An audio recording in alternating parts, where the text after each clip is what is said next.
Hi everyone, and welcome to this episode of Talk Pensions and Benefits UK.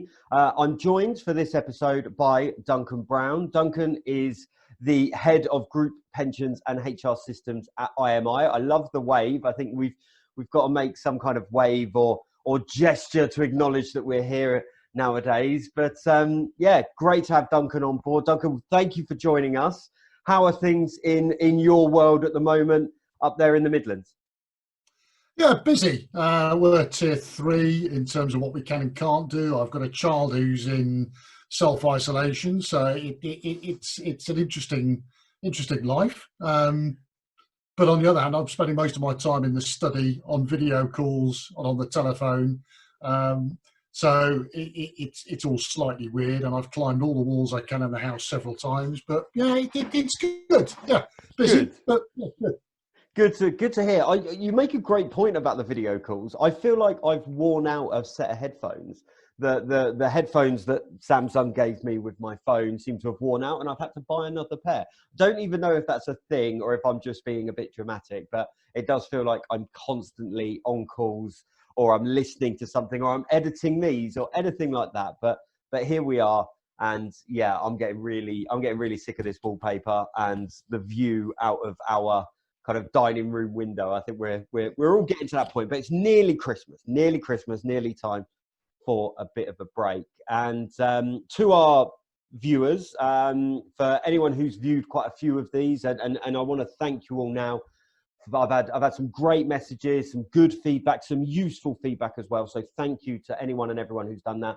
And to anyone new, we're gonna set a little bit of an agenda. Duncan, I'm very pleased to have joining us, has agreed to talk a little bit about kind of engagement internationally. When we spoke about Duncan potentially being a guest, I think that was one of the most interesting things for me that I wanted him to talk about. So that's the subject matter for this episode. So to kick us off then, Duncan, so in terms of your role, just set the scene. What do you do? What's your remit?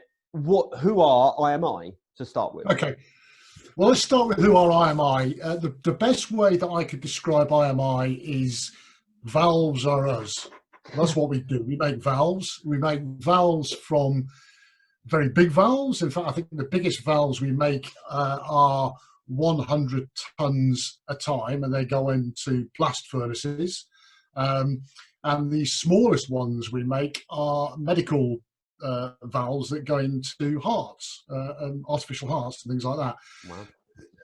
What we're particularly proud of at the moment is our response to coronavirus, because one of our factories in Switzerland, actually, is one of the few producers of the valve packages that go into ventilators. So as people will understand, over this course of this year, there's been a massive demand for ventilators, and we had to ramp up production 10 times. So the team and that's across the IMI team, not just the team in Switzerland, that have done a fantastic job. We've worked with partners like Ford, GM, McLaren, you name it, and it's just been really humbling to see how people have pulled together to help in what is the global pandemic. Wow. No, excellent. Well, yeah, putting together and doing your bit. Essentially, I suppose part of my job is keep the board of directors out of jail by making sure that we discharge our responsibilities on pensions and related benefits around the world. But what's been really interesting for me over this time, because of the pandemic, but also we've got a relatively new chief executive who's actually come up within the business, but he's set a really ambitious target for the next sort of 3 to 5 years. And what we're looking at is, how do we turn what is a fairly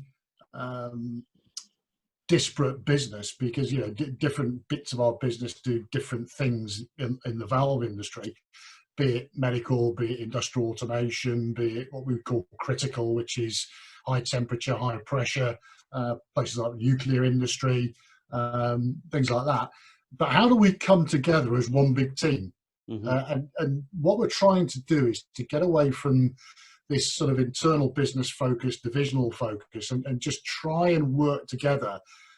We employ 12,000 people around the world, work together as one team. We've got as I say, the chief exec's got a really ambitious growth program, and we're running things called growth accelerators, new product ignite programs. And what we're trying to do is recognize that we've got 12,000 entrepreneurs or intrapreneurs or whatever you want to call them out there. How do we harness that skill, that knowledge, that ability, those ideas most particularly? And we've recognized that what we've currently got as systems don't do that for us.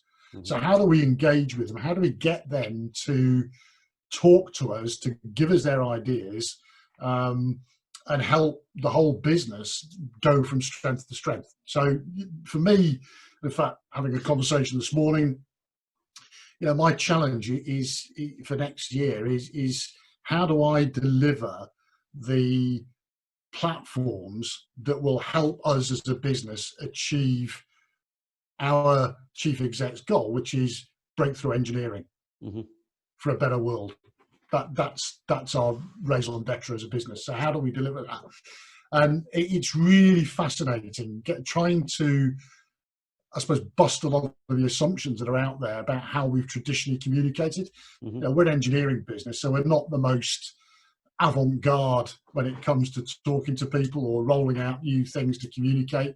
And we're going to have to do that. And it's fascinating going through that thought process about where do we go from here? So we're looking at all sorts of new platforms that are fairly unusual for us. And I know lots of your viewers will be looking at this and thinking, dear God, they're living in the dark ages. And to a certain extent, we are. And it's how do we make that step change to get beyond not just our people that we can currently talk to, but how do we talk to all of our people that we can't currently talk to? How do we talk to their families? How do we talk to their communities? How do we get beyond that first line of communication and appeal to the talent that we need, the diverse talent that we need to come in to help deliver the future of this business? And through that, how do we deliver for the rest of the world? And I think that sounds a bit sort of egotistical in many ways, but that's what we're trying to do. Yeah. And I think that's fascinating. It really, really is for me because, I don't know too much about the pensions industry. I've been recruiting in it for 10 years. So I've learned a bit, and I can find people and have found people over the years that do these kind of roles, that look at communication and look at engagement. But I find it fascinating because I get the letters, once a year from my pension provider that literally, I don't read it because I can't even get my head around it. So I kind of almost read it, file it away, and I find it fascinating where you've got people like yourself who are operating, across different countries and different cultures and, like you say, dealing with the workers' families, dealing with anything else that might come in. How do you engage with that? How do you even begin to think this is how we're going to engage with someone in India versus the UK versus Poland versus South America, and I guess, that's the topic for today. So in terms of your role, so that's your objective. This is, this is what this falls on your shoulders. So how do you even begin to get your head around that? Where do you start? I think the first thing you do is you throw the book out the window because, I'm sort of based in the central team of the business, which isn't very big. It's about 70 people. That's the core central team. But you throw the book out the window, and that book is that, well, we know best because we're the central team. And what you do is you actually start saying, right, well, let's bury all of those assumptions to start with. Let's go and talk to people. Let's ask our employees, how would they like to be communicated with? What messages do they want to hear?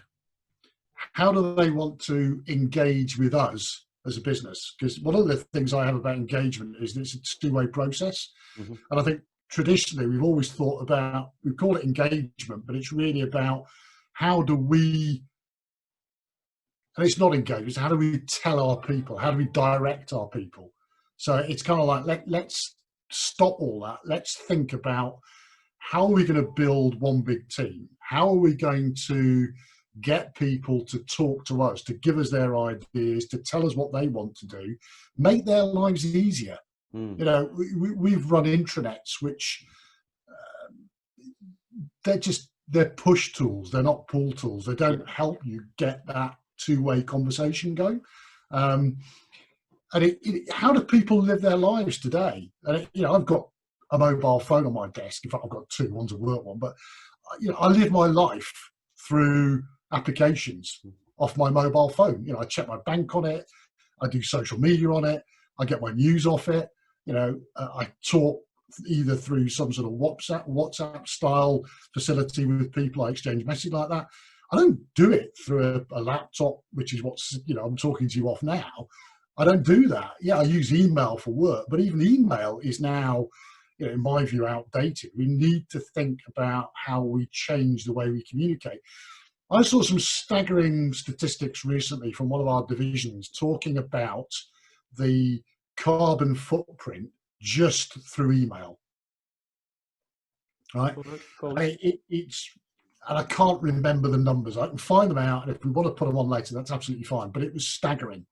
The amount of carbon that is used up just banging emails backwards and forwards. And this was our smallest division, and that really gave me pause to think and say, yeah, we've got to think bigger picture on this. We can't just keep doing what we're doing. So yeah, talk to people, understand how they live their lives. And if we understand how they live their lives, then if we communicate and exchange with them, engage with them, talk to them, listen to them, most importantly, listen to them in that way, they'll do it, because that's the way they live. And I'm going to sound really ignorant here, because I would have thought of email as having a very small carbon footprint, if none at all. Which I know there's probably someone screaming at the screen right now for me saying that.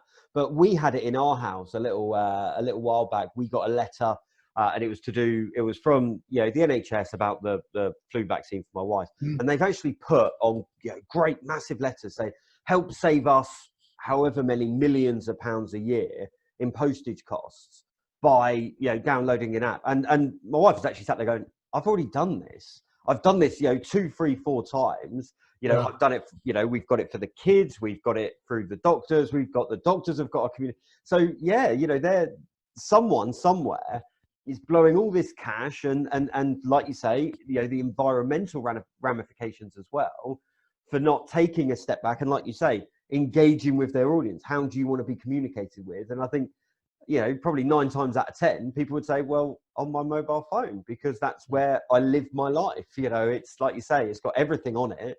And yeah, I love talking with companies when they're moving to these apps or they're changing something so they can be more app friendly. I think that is fascinating. So, and is that, in terms of that communication that came back, you know, you've reached out to people, how do you want to be communicated? Was there much difference in terms of, you know, countries and cultures in terms of how they want to be communicated? Or, you know, was it well, this is how we want it. This is how you've done it before. We don't like that. This is how we're going to change it. And you're able to do some kind of, you know, one size fits all to these 12,000 employees? I mean, in simple terms, yes, that's what people want. I mean, clearly people love the one-to-one, the personal interaction, be it their supervisor, their line manager, whatever it is. And we're not going to stop that. We still have town halls. Clearly, COVID has made that more difficult. You know, you've got to be socially distanced, and you've got to respect people's safety. You know, what our tenet for this year has been: keep our people safe. You know, and you know, touching wood, we've done a pretty good job of that. We've not had people catching the virus in our plants anywhere in the world. You know, we've not been immune to it. We've had people who become sick, but not in our plants. So people still want that personal interaction, and that's fine. That's absolutely right. Yeah. But they, you know, people tell us they live their lives on their phones. They do it in different ways in different cultures, but that's the medium they use. Yeah. But the other key point that came back is they want to have choice about what information they get that suits their circumstances. So what we're going to have to do is set up a system, a platform that will allow them to choose. We clearly need to be able to give them information when we need to give them it, but we want them to be able to choose how and what they select off the package that's available to them. Okay. So the information's all there. It's a case of what do you want? Yeah. And how do you want, it's a bit like setting up favorites. What out of the wide range of information that's available to you do you want to hear? Is it about your local plant? Is it about what we're doing in the community? What is it? And then you can tailor it and select that yourself. And clearly, once we know what their choices are, we can give them suggestions as to what we might want them to do. But, some of the stuff that I know lots of people are doing this as well, but it's how do we deliver wellness to our people? Is it financial wellness? Is it mental wellness? Is it, physical wellness? And we've done quite a lot about it in different countries, but it's how we distribute that across all our people. Yeah, so it's not just a case of saying, right, if we take the pensions example that we used earlier, it's not just taking the letter that you get once a year and just putting that on a mobile phone, because I don't want the letter. The letter makes no sense to me. It literally goes straight over my head. I don't really know what I'm looking at. So it would give me the opportunity to say, actually, just summarize. Yeah. What's this? What's that? What's changed? What can I do to improve this? What are my options? And then you're in a position to say, well, look, if you've ticked these 3 boxes, here's another 2 boxes that you might also like. And here's some helpful suggestions on where you can go with this. And like you say, over time, as that changes, people can then alter those preferences. Yeah, and it's also about what benefits we deliver to people. Mm-hmm. We've been quite traditional. Your pension, your car, the sort of traditional benefits that you would expect from what is effectively an old established engineering business. But what we're trying to do is recognise that people have a life outside the company, mm-hmm. and we're trying to give them access to tools that will help them in their everyday life. So it's things like we're putting in place payroll saving, which is not that radical, but payroll lending. So, if you've got a short-term issue, and, we recognise that, again, it's kind of throw away the assumption, but not everybody works in a head office and earns the sort of money that people traditionally earn working in a head office. We've got lots of people working around the world and in plants who are not at the top end of the salary spectrum.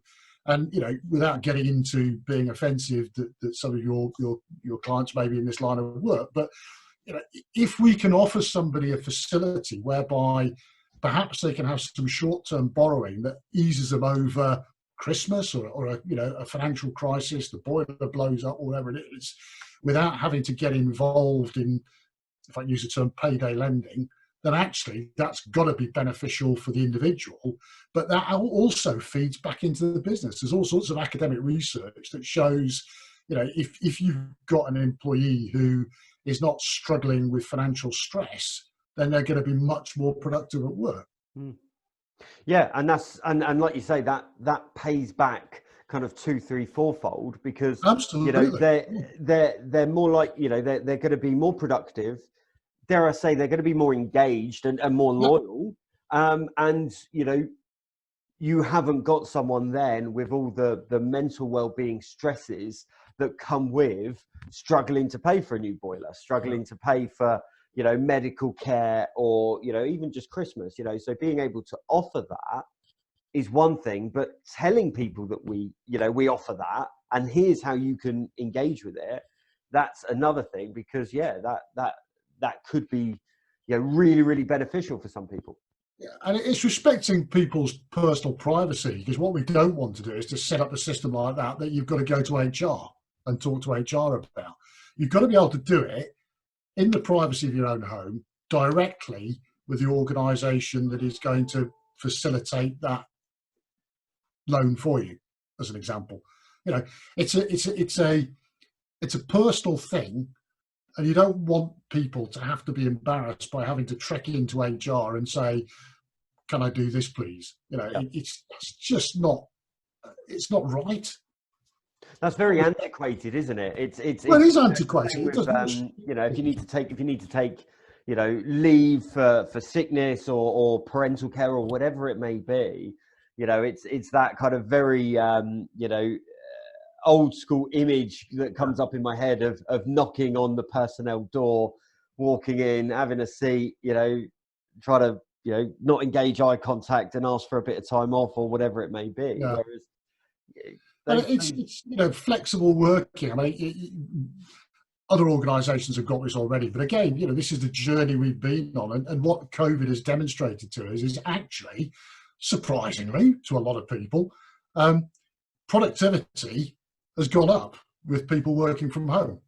Yeah. That trust thing that was always there at the back of managers' minds, like, well, actually, they want to work from home this afternoon, so what's on the television? It's kind of like, what would they otherwise miss? But you trust people, they will deliver a lot more than they would do if they're in the office. And the fact that people aren't commuting, people are not turning on at 8:30. They're actually starting earlier and they're finishing later because they're not commuting. That's not to say we're telling them to do that. We're actually empowering them with our, we've got a global flexible working policy now, which we've only had for the last 4 or 5 months on the back of what we learned through lockdown 1 of COVID. And it's like, crikey, we can trust our people. Let them work in a way that suits them. Yeah. And if we demonstrate to our potential, or to our current people, and then you demonstrate to your potential people that actually this is a mature organisation that reflects our cross-section of society that work for us, we recognise you all have different needs, different requirements, want to work in different ways. You and I were speaking earlier about, kids at home and things like that. If you're having to self or home educate kids at the moment, or, whatever the situation is going forward, if you're looking after, elder care and people like that, the standard 8:30 till 5 o'clock workday doesn't suit that. So let people work in a way that best suits their needs. Yeah. And I love the word empowered that you use, because I think that's so right. It's that, treat people like adults, and you can see what they come up with. I'm the same.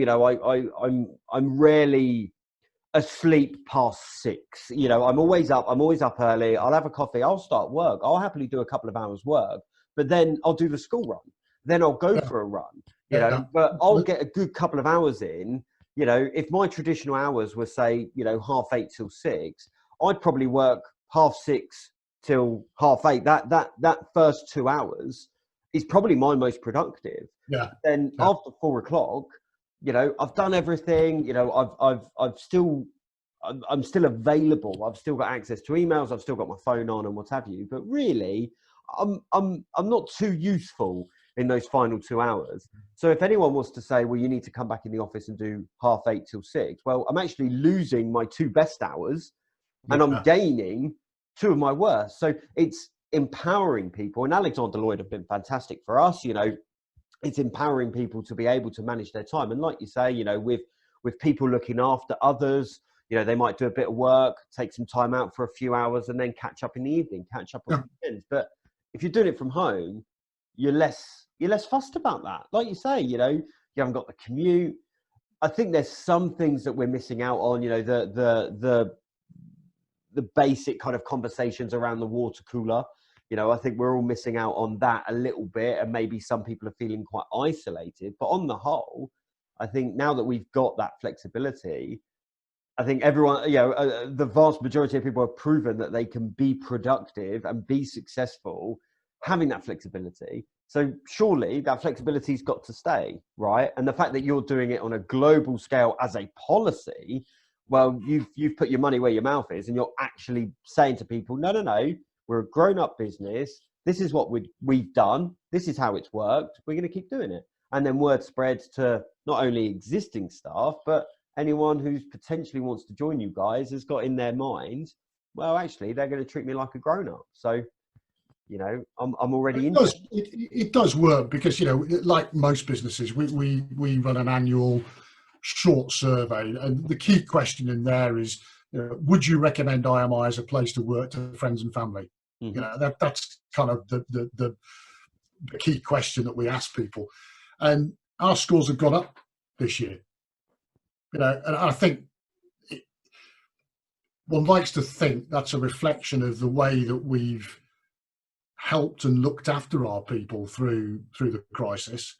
But I think it also reflects the fact that people recognise that we're listening Mm-hmm. and, you know, responding to the sort of that two-way conversation that we're trying to, well, we started, but we're trying to build on. So, you know, which is great news, the fact that, you know, we are now seeing those scores increasing. But, and they were always fairly high. You know, you would expect me to say that, wouldn't you? But, you know, they were pretty high, but, you know, they're going up. Yeah. Yeah, and what we've got to do is to keep that momentum going. Yeah. And like, you know, those kind of comments, you know, they're easy to say, hard to prove. And actually, I think it was episode 3 of this series where Girish and I, Girish is head of pensions administration at Premier, and he says the same. Their engagement figures have actually gone up. I remember him quoting the figure of 95%. And you know, people aren't just saying that. They must, you know, there must be a true that must be a true reflection on how people are feeling. And like we've just said, you know, it's easier said. We can all say it. We can all shout from the rooftops, you know, that yes, we do this, yes, we do that. But are we actually putting that into practice? And if, like you've just said there, Duncan, if those scores are going up and people are feeling engaged, then that's a fantastic achievement during what has been, you know, certainly the most disruptive and you know, for want of a better phrase, one of the worst years that I think a lot of us are going to go through. So, you know, I think that deserves a round of applause. And I suppose the other thing that I wanted to touch on, I think this could be quite useful to the people that are watching. So what advice, in your eyes, would you be giving someone that is sat there, whether it is, you know, a pensions manager or a HR manager, or maybe a consultant that's about to go into a business and start making this change and to start engaging with people? Hasn't got to be on a global scale. It could be on a very kind of local scale. What advice would you give them that when they finish listening to this, right, this is what I'm going to go and do, and this is how I'm going to succeed at doing it?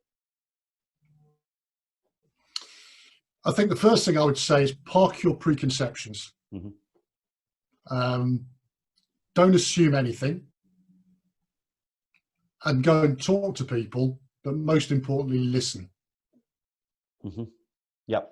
Right. That's listen to what they want to tell you, what they want you to deliver through a job, or what information they need to do their job or to live their lives, and get the best out of what you offer as a business. Because if they get the best out of what you offer, they will give you their best back. Mm-hmm. Wow. No, it's an excellent point. I think, you know, it's that old adage, you know, you've got one mouth, two ears, you know, and, you know, it's one thing to say something, but you've got to actually hear it and you've got to take it in. You've got to, you know, kind of actually take it on board, haven't you? You've actually got to, you know, you can't just sit there nodding your head saying, yeah, we'll do that. Yeah, of course. Yeah. You know, if people are just going to see that actually what they're saying and their requests and their feedback are falling on deaf ears, they're going to stop being honest. They're going to stop actually giving it, but flip it over. If they can see that those changes are happening, all of a sudden that light bulb goes off and they think, well, next time it comes around, I'm going to make this point. I'm not going to shy away from this. As long as it's constructive, you know, we're all on, like you said, we're all on the same team. You guys have got 12,000 staff across all these countries, but you're all working for IMI. You're all on the same team. Yep. So anything that helps the business take those steps forward and achieve those targets over the next 3 to 5 years, surely that's a good thing, right? So Yeah, it's a fantastic point. And finally, you know, as part of your role, you're head of group pensions, but you've also got this HR system side to it. So where does the system come in? You know, you've done all of this engagement, you've done this homework, and you know what people want. Where does the system come into play? It's the delivery piece. Mm-hmm. You know, it's because that's the, you know, where the rubber hits the road, basically, because you can do all of this talking, you can do all of this analysis, but ultimately you've got to deliver something, and what you deliver has got to be good for the business, and it's got to be good for the people. Yep. So the system's there just to reinforce that, then to make sure it's not all just hot air. You know, the system is actually there to put it into practice, and then to also keep it going 1 year, 5 year, 10 years down the road. I think, yeah. I mean, the system, the platform, call it what you will, is it's only a facilitator. Mm-hmm. I think what we kind of have lost sight of on occasions is that we think the platform, the system, is the be all and end all. Yep. You know, and I think you've just got to recognise that that's not true. It's a tool, nothing more, nothing less, and that tool will change in the same way as, you know, intranets in general are probably yesterday's technology. That they were great in their time, but their time is over. So what platform do we now move to?